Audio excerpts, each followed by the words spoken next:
विशेष है। देखिए यहाँ पे लिखा हुआ है अर्थशास्त्र। आम चाल की भाषा में हम और आप ये जानते हैं कि अर्थशास्त्र वह शास्त्र होता है, वह विधा होती है जिसमें पैसों की लेन देन की बात होती है। हम सीधे सीधे आम चाल की भाषा में यही जानते हैं कि जहाँ बात पैसों की हो वही हमारे लिए विषय का काम करता है, वह होता है अर्थशास्त्र। ये सही भी है, गलत नहीं है। लेकिन एक विषय के रूप में यदि हम आप इसको देखेंगे तो अर्थशास्त्र केवल पैसे की ही बात नहीं करता है। अर्थशास्त्र एक ऐसा विषय है जिसमें सारी आर्थिक क्रियाओं का अध्ययन किया जाता है। अब आर्थिक क्रियाएं क्या क्या होती हैं इसकी चर्चा बाद में होती है, लेकिन बस इतना जानिए कि आर्थिक क्रियाएं जैसे निवेश, उत्पादन, उसके बाद आपका वितरण, उपभोग, ये सब सारी क्रियाएं जो होती हैं, इन सब में जो महत्वपूर्ण आर्थिक घटनाएं घटती हैं, ये घटनाओं का जब अध्ययन किया जाता है उसी को हम अर्थशास्त्र विषय के रूप में अध्ययन करते हैं। ये सारी घटनाएं जो अभी हमने सुना, जैसे कि बताया हमने कि निवेश के बाद आपका उत्पादन के बाद वितरण, उसके बाद उपभोग, ये सब कुछ डिपेंड करता है एक पूंजी पे, और वही पूंजी होती है आपकी अर्थ। तो यानी सबका बेस है वो है पूंजी। इसलिए हम कॉमन रूप में इसको बोल देते हैं कि अर्थशास्त्र जो है वह विद्या, वह विधा जो केवल और केवल किसका अध्ययन करता है? पैसे की नहीं। हम बस इतना जान लेंगे कि पैसे के साथ साथ उसकी सारी आर्थिक क्रियाओं का अध्ययन करता है। अब बात करते हैं कि अर्थशास्त्र फिर आया कैसे। भाई सीधी सी बात है, एक चीज आप समझिएगा, गीता में भी कहा गया है कि यदा यदा हि धर्मस्य ग्लानिर् भवति भारत। यानी कहने का मतलब कि किसी भी चीज की उत्पत्ति तब होती है जब आपके सामने समस्या आती है। तो ऐसा कौन सा समस्या दुनिया में आया कि अर्थशास्त्र विषय पढ़ना जरूरी समझा गया, या ये कहें कि अर्थशास्त्र विषय को लोगों ने जागरूक के रूप में लेना शुरू किया। कोई ना कोई समस्या आई होगी दुनिया के सामने। तो यहीं से आपका इंपॉर्टेंट फैक्ट सब शुरू होने जा रहा है। क्वेश्चन जो एसएससी लेवल में पूछा गया था सीजीएल में, इसके अलावा भी बहुत सारे आप पीसीएस आईएएस लेवल पे जब जाएंगे तो क्वेश्चन आपको ऐसे देखने को मिलेंगे। तो अर्थशास्त्र आया कैसे, आने के पहले हम जानेंगे कि इसकी समस्या क्या थी। दुनिया के सामने ऐसी कौन सी समस्या थी जिस समस्या के निदान के लिए लोगों ने अर्थशास्त्र का इजाद किया। तो सबसे बड़ी जो पहला क्वेश्चन आपका बनता है वो ये बनता है कि what is the central problem of an economy.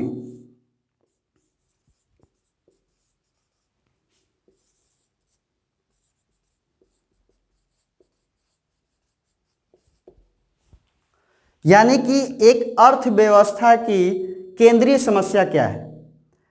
इसको जानने से पहले जरा सा हम समझेंगे। यहां देखिए हमने एक शब्द लिखा इकोनॉमी। एक बात आती है कि एक होता है इकोनॉमिक्स और दूसरी बात ही होती है इकोनॉमी। अब यहां पे अंतर समझ में आना चाहिए। यह है अर्थशास्त्र और यह है अर्थव्यवस्था। अर्थव्यवस्था क्या होता है, अर्थशास्त्र क्या होता है, इसकी चर्चा करेंगे। लेकिन जो क्वेश्चन आपके सामने जो पूछा गया था कि एक अर्थव्यवस्था की केंद्रीय समस्या क्या है, यह क्वेश्चन कई बार आपसे एग्जामों में पूछे गए हैं। तो इसका सीधा सा जवाब होता है, इसको बोलते हैं स्कैरसिटी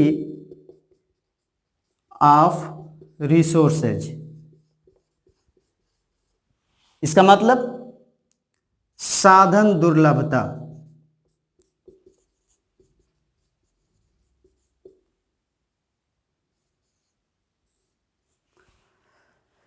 एक बहुत महान अर्थशास्त्री हुआ करते थे रॉबिन्सन।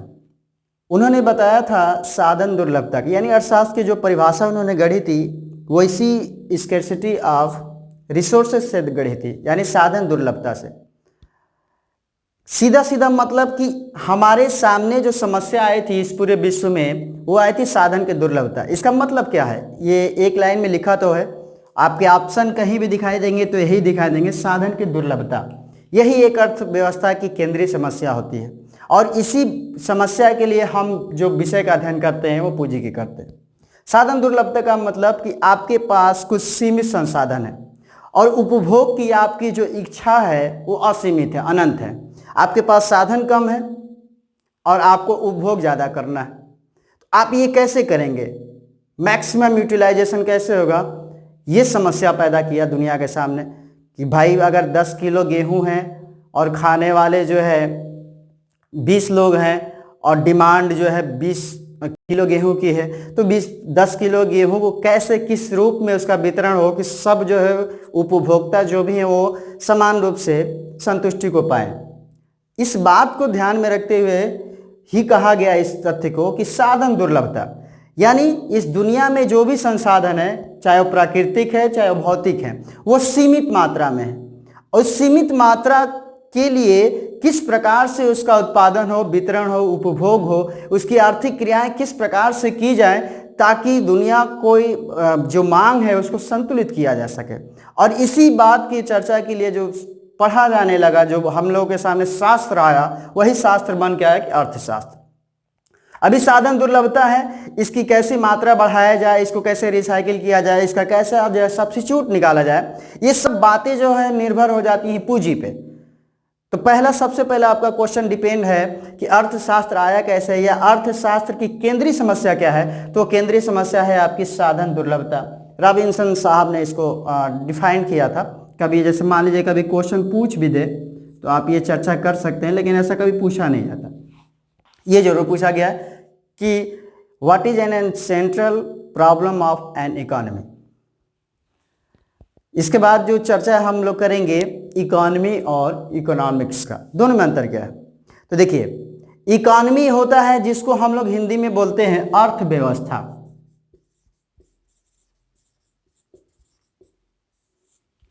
दूसरा जो इकोनॉमिक्स होता है जिसको हम लोग कहते हैं अर्थशास्त्र, जो लिखा हुआ पहले से यहाँ पे, फिर से दोबारा यहाँ लिख रहे हैं। तो दोनों में अंतर क्या है? सीधी सी बात है, अर्थव्यवस्था के अध्ययन करने वाले को ही हम क्या कहते हैं? अर्थशास्त्र।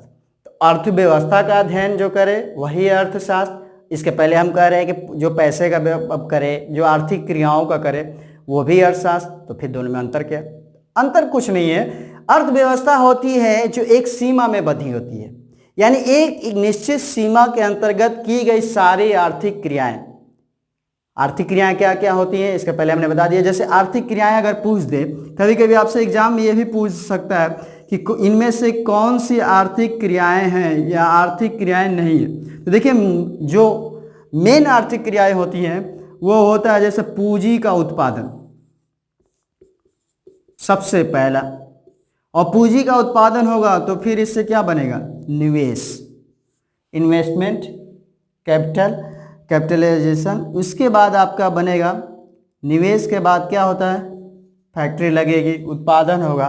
उत्पादन के बाद इसका वितरण किया जाता है, डिस्ट्रीब्यूशन। और वितरण से क्या हो, वितरण किया किसके लिए जाता है? तो उपभोग के लिए। तो मेन जो आपकी आर्थिक क्रियाएं होती है यही 5 मानी जाती हैं। इन्हीं का क्रियाओं का आपस में एक दूसरे का समन्वय होता है, संबंध होता है, अंतरक्रिया होती है। और इसी अंतरक्रिया के दौरान एक आर्थिक क्रिया का स्वरूप तैयार होता है। और स्वरूप तैयार होता है तो वो आर्थिक क्रिया एक जो अपना बृहद रूप लेके आता है, जिसको हम लोग कहते हैं व्यापार, बिजनेस। और यह व्यापार राष्ट्रीय, अंतर्राष्ट्रीय, घरेलू सब तरीके से लागू होता है, स्थानीय होता है। यही व्यापार, ट्रेडिंग जो होती है, कहीं ना कहीं हमारे अर्थव्यवस्था का मूलभूत आधार होता है। अब जो देश व्यापार में जितना सक्षम होता है कर पाने में, वह देश की अर्थव्यवस्था उस लिहाज से उतनी ही शक्तिशाली मानी जाती है। आज के पैमाने में कोई देश शक्तिशाली तभी है जब उस देश की अर्थव्यवस्था मजबूत है। तो शक्तिशाली का आज पैमाना ही बदल गया है। शक्तिशाली का पैमाना पहले हम लोग शक्तियों से, मतलब कि बड़े बड़े अस्त्र शस्त्रों से लेते थे। वो अस्त्र शस्त्र का जो आधार है वो कहीं ना कहीं अर्थव्यवस्था है। और अर्थव्यवस्था कैसे बनेगी? जब वो पूंजीवादी देश होगा। पूंजीवादी मतलब संपन्न होगा, यानी कहने का मतलब कि किसी भी देश की शक्तिशाली होने की जो नींव है, जो पहचान है, उस देश की अर्थव्यवस्था से होती है। तो अर्थव्यवस्था अपने आप में एक बहुत महत्वपूर्ण भूमिका लेके अदा करता है। तो ये तो सामान्य जानकारी है आपका अर्थशास्त्र के बारे में कि अर्थशास्त्र था कैसे। इसको हम थोड़ा सा एक बार रिवाइंड कर लेते हैं। सीधी सीधी पहले बात समझिएगा कि अर्थशास्त्र जब हम पढ़ रहे थे तो इसकी जानकारी ये थी कि अर्थशास्त्र को हम लोग जो जानते थे आमचाल की भाषा में, वो ये कहते हैं कि पैसे की जहाँ बात होती है और पैसे की जहाँ लेन देन की चर्चा होती है वही वो जो आप पढ़ाई होती है वही पढ़ाई हमारे लिए क्या होती है, अर्थशास्त्र होती है। नहीं, ये तो सही है, गलत नहीं है इसमें, ये आम चाल की भाषा में हमारे लिए सही है, लेकिन एक इसका व्यापक रूप जो है वो ये है कि अर्थशास्त्र केवल पैसे तक ही सीमित नहीं होता है, समस्त आर्थिक क्रियाओं का जो गठन होता है, जो गणना होती है, जो अध्ययन होता है, वो सबके सब जो होते हैं वो अर्थशास्त्र में होते हैं। अब जैसे इसमें चर्चा हुई कि अर्थशास्त्र फिर आया कैसे, तो हमने बताया कि कोई ना कोई जब चीज़ की उत्पत्ति होती है तो उसके लिए समस्या होता है। जैसे आप किसी भी चीज़ का निजात होती है, कोई भी चीज़ आविष्कार होता है, कोई नई चीज़ आती है, तो वो तब आती है जब आपके सामने वो समस्या आएगी। अब आपको भूख लगी है तभी आप भोजन के लिए निकलेंगे, जब आपका पेट भरा हुआ है तो भोजन की तलाश आप नहीं करेंगे।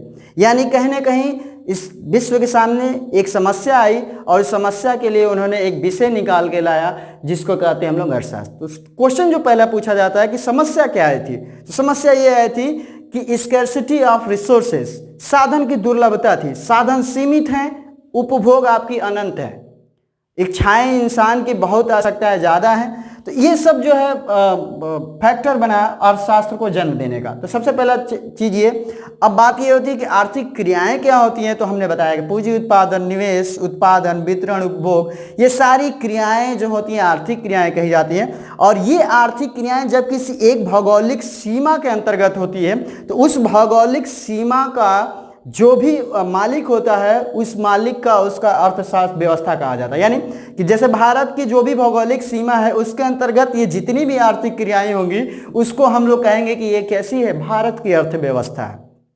और इसी अर्थव्यवस्था का अध्ययन भी किसके अंतर्गत किया जाता है, अर्थशास्त्र के अंतर्गत। तो एक छोटा सा बेसिक हम लोग जाने कि अर्थशास्त्र है क्या। अब चीज जब इसके आगे हम लोग बढ़ेंगे तो क्वेश्चन बनता है कि अर्थशास्त्र जो है फिर इसके जन्मदाता कैसे हुए, कहां से ये आया। तो अब बात करते हैं इसके आगे कि अर्थशास्त्र के फिर जन्मदाता कौन है, ये क्वेश्चन बनता है। तो क्वेश्चन सीधा सीधा देखिए ब्लैक बोर्ड पे साफ साफ लिखा हुआ है। एक किताब आई थी, इस किताब का नाम बहुत बड़ा है और कभी इतना बड़ा पूछा भी नहीं जाता, न आपको इतना याद करने की जरूरत है, लेकिन फिर भी समझ लीजिए, an inquiry into the nature and causes of wealth of nations, ये पूरी किताब की नाम थी। लेकिन जब आपसे एग्जाम में जो पूछा गया आज तक और जो पूछा जाता है उसको बस हम शॉर्ट फॉर्म में इतना याद रखते हैं, वेल्थ ऑफ नेशन। ये वेल्थ ऑफ नेशन एक किताब लिखी गई थी एडम स्मिथ के द्वारा। ये स्कॉट के रहने वाले महान अर्थशास्त्री थे। 1776 ईस्वी में इन्होंने इस पुस्तक को लिखी थी।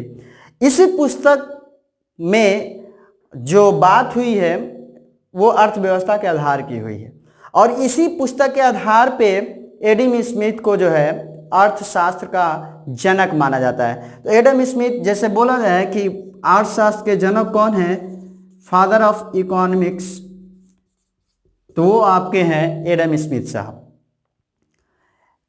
हम बहुत सारे कंफ्यूजन बच्चों के अंदर होता है कि इससे पहले भी एक किताब लिखी गई थी जिसका नाम ही अर्थशास्त्र था, कौटिल्य के द्वारा। तो कहीं कहीं ये कंफ्यूजन क्रिएट होता है और ऑप्शन में आपके दिखाई भी देता है, जहाँ पे आपका वेल्थ ऑफ नेशन भी रहेगा और एक किताब का नाम रहेगा जिसका नाम ही अर्थशास्त्र है। वो अर्थशास्त्र कौटिल्य के द्वारा लिखा गया है, लेकिन उस कौटिल्य द्वारा लिखी गई अर्थशास्त्र में आर्थिक गणनाओं की बात तो है, लेकिन मेन जो उस किताब का बेस है वो राज व्यवस्था का है। उसमें राजस्व गणना की चर्चा की गई है, इसलिए उसको न मानते हुए जो हमारे अर्थशास्त्री या ये कह लीजिए कि ये अर्थशास्त्र विषय के जो भी विद्वान हैं वो इसी पुस्तक को अर्थशास्त्र का बेस के रूप में मानते हैं और इस पुस्तक को बेस के मानते हुए इसके लेखक को ही क्या कहा जाता है, फादर ऑफ इकोनॉमिक्स। ये 1776 ईस्वी में लिखी गई थी। तो ये सामान्य सी जानकारी थी जो आपके अर्थशास्त्र के विषय में थे। अब बात करते हैं कि हम लोग जब चर्चा करने जा रहे हैं कि इकोनॉमिक्स क्या है, अर्थशास्त्र क्या है, तो हम चर्चा इस बात की करें कि आर्थिक क्रियाएं, तो हम आर्थिक क्रियाओं को छोड़कर डायरेक्ट बात करते हैं अर्थव्यवस्था की, क्योंकि अर्थव्यवस्था में ही आर्थिक क्रियाएं शामिल हैं। तो जब अर्थव्यवस्था की बात करेंगे तो इसमें दो तरह की बात आती है। एक तो चर्चा की जाती है कि अर्थव्यवस्था के टाइप्स कितने हैं, बात समझिएगा।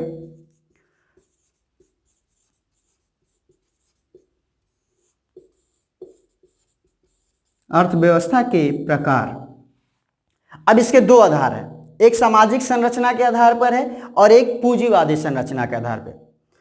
तो दो तरीके से इसको डिफाइन किया गया था, कुछ व्यापक क्रियाओं के माध्यम से जो आर्थिक घटनाएं होती है उससे चर्चा की गई इसके प्रकार के बारे में, और कुछ पूंजी के आधार पर तय किया गया।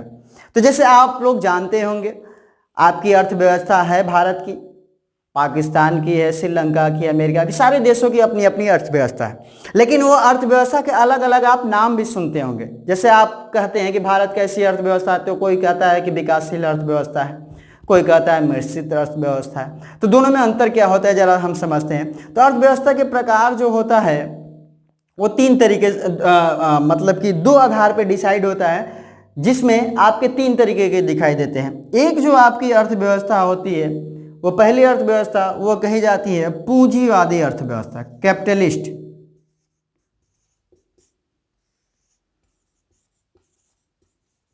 पूंजीवादी अर्थव्यवस्था।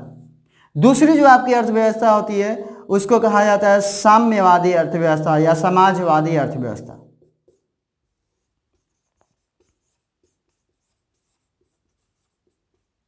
ये देश के शासन प्रशासन की आर्थिक क्रियाओं का जो कंट्रोल होता है उसके ऊपर ये आधारित है।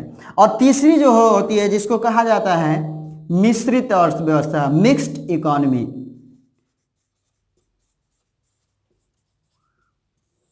इसके उदाहरण भी भाई कई बार पूछे गए आपसे एग्जाम में, और इसको आपको ध्यान में रखना है। देखिए सबसे पहला जो नाम आता है जिसको कैपिटलिस्ट कहा जाता है, कैपिटलिस्ट इकोनॉमी, वो होता है पूंजीवादी अर्थव्यवस्था। ये क्या है?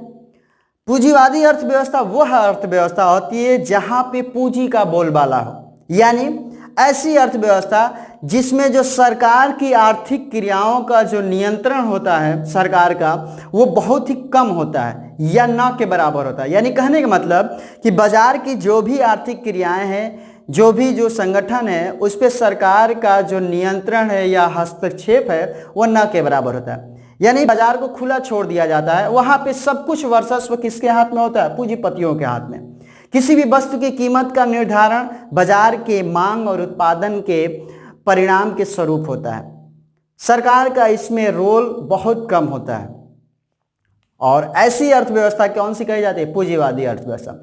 एक दो सेक्टर को छोड़ दें आप, एक दो सेक्टर को यदि आप छोड़ दें तो बाकी सब कुछ जो है वो प्राइवेटाइजेशन की तरह होता है, यानी कि निजीकरण की तरह होता है।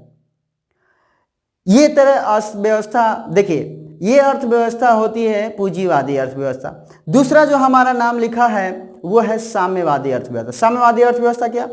ऐसी अर्थव्यवस्था जिसमें सरकार का जो नियंत्रण है आर्थिक क्रिया में वो पूरी तरीके से वर्चस्व वाली होती है, यानी कि पूरा का पूरा हस्तक्षेप किसका होता है? सरकार का। लाइसेंस राज जिसको बोला जाता है। यानी ये कह लीजिए कि जो कुछ भी आर्थिक क्रियाएं होंगी सब पे पैनी नजर होगी, या सबसे पहले अनुमति जो लेनी होगी वह उस सरकार की लेनी होगी। क्योंकि अर्थव्यवस्था ही हम पढ़ते हैं, अर्थव्यवस्था का मतलब ही होता है कि एक भौगोलिक सीमा के अंतर्गत किया गया आर्थिक क्रिया। तो ऐसी आर्थिक क्रिया जिसमें सरकार का हस्तक्षेप बहुत कम हुआ पूंजीवादी होगा, पूंजीपतियों को बोलबाला होगा। वहाँ जो भी कीमत डिसाइड होगा किसी वस्तु का जो वितरण के लिए जाएगा वो केवल और केवल बाजार के शक्तियों द्वारा निर्धारित होगा। और बाजार की शक्तियाँ दो चीज़ से निर्धारित होंगी, उसके मांग और उत्पादन से। कितना डिमांड है उसकी मार्केट में किसी वस्तु की और कितना उसका उत्पादन हो रहा है, इसके आधार पे उसकी कीमत तय होगी। और ये कीमत तय करेंगे पूंजीपति, सरकार का कोई हस्तक्षेप नहीं होगा। वो होता है पूंजीवादी अर्थव्यवस्था। साम्यवादी क्या होगा? साम्यवादी वह होगा जिसमें सरकार का पूरा नियंत्रण होगा, यानी किसी भी चीज का उत्पादन भी होगा तो सरकार की अनुमति से होगा। हस्तक्षेप का पूरा दायित्व जो होगा वो सरकार का होगा। मिश्रित अर्थव्यवस्था क्या? मिश्रित अर्थव्यवस्था वह अर्थव्यवस्था जहां पे सरकार की कुछ हस्तक्षेप भी होती है और जहां पे सरकार कुछ तरीके की ढील भी दे देती है। यानी ऐसा स्वरूप जहां पे हस्तक्षेप और ढील दोनों की व्यवस्था हो, वो कौन सी कही जाती है? मिश्रित अर्थव्यवस्था। अब तीनों का जो बेस आप देखेंगे तो विश्व में कहीं भी कोई अर्थव्यवस्था ना आपको पूंजीवादी दिखाई देगी, न साम्यवादी दिखाई देगी, न ही मिश्रित अर्थव्यवस्था दिखाई देगी। लेकिन एक गुण के आधार पर जब देखने हम जाएंगे, और ये एग्जाम में पूछा गया है, तो एक नियर अबाउट जो आपको एक देश मिलता है पूंजीवादी अर्थव्यवस्था का पूरे विश्व में एक स्पष्ट उदाहरण के रूप में दिखाई देता है, सबसे प्रबल, तो वो आपका दिखाई देता है यूएसए, अमेरिका। अमेरिका किस प्रकार की अर्थव्यवस्था को डिफाइन करता है? पूंजीवादी अर्थव्यवस्था का। यहाँ पे केवल रक्षा और कुछ 2-3 सेक्टर और हैं जो केवल और केवल सरकार के नियंत्रण में है, बाकी सबको छूट दी गई है, पूरा प्राइवेटाइजेशन है, पूरी तरीके से निजीकरण की व्यवस्था है। साम्यवादी अर्थव्यवस्था, जहां पे सरकार सब कुछ अपने नियंत्रण में रखी है, अगर कोई प्राइवेट काम हो भी रहा है वो किसके अंडर में हो रहा है?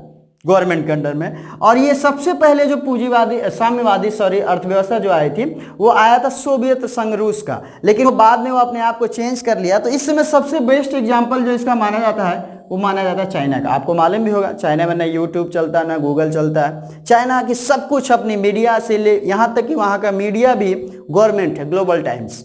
तो यानी कहने का मतलब कि पूरा का पूरा नियंत्रण बाजार पे, पूरा का पूरा नियंत्रण किसका हो? देश का हो। तो सबसे नियर अबाउट जो एग्जांपल दिखाई देता है वो चाइना होती है। और मिक्स्ड में सबसे बेस्ट एग्जांपल आपके पूरे विश्व में है वो आपका भारत है। ये पूछा भी जाता है। यानी यहाँ पे आपका बीएसएनएल भी चलेगा और साथ साथ में वोडाफोन भी चलेगा। यानी जहाँ पे निजी सेक्टर और सरकारी सेक्टर दोनों मार्केट में सहभागी के रूप में आते हैं, वो अर्थव्यवस्था कही जाती है कौन सी? मिश्रित अर्थव्यवस्था। तो तीनों का आपका अलग अलग एग्जाम्पल, 3 प्रकार की अर्थव्यवस्था। ये किसके आधार पे था? सरकारी किया गया क्रियान्वयन के आधार पे, यानी सरकार या सत्ता द्वारा कैसा क्रियान्वयन किया जाता है अर्थव्यवस्था का, उसके आधार पे ये 3 प्रकार की अर्थव्यवस्था दिखाई देती है। लेकिन अब जब पूंजी के बारे में चर्चा करेंगे तो किस प्रकार की होती है? तो 3 प्रकार की अर्थव्यवस्था वहां भी दिखाई देती है। एक होती है जिसको हम लोग कहते हैं विकसित अर्थव्यवस्था, यह भी एक अर्थव्यवस्था का अलग प्रकार है, डेवलप्ड कंट्री। उसके बाद दूसरा जो आता है जिसको बोलते हैं अल्प विकसित या विकासशील, इसी को बोला जाता है विकासशील अर्थव्यवस्था। और तीसरा जो होता है जिसको हम लोग कहते हैं अविकसित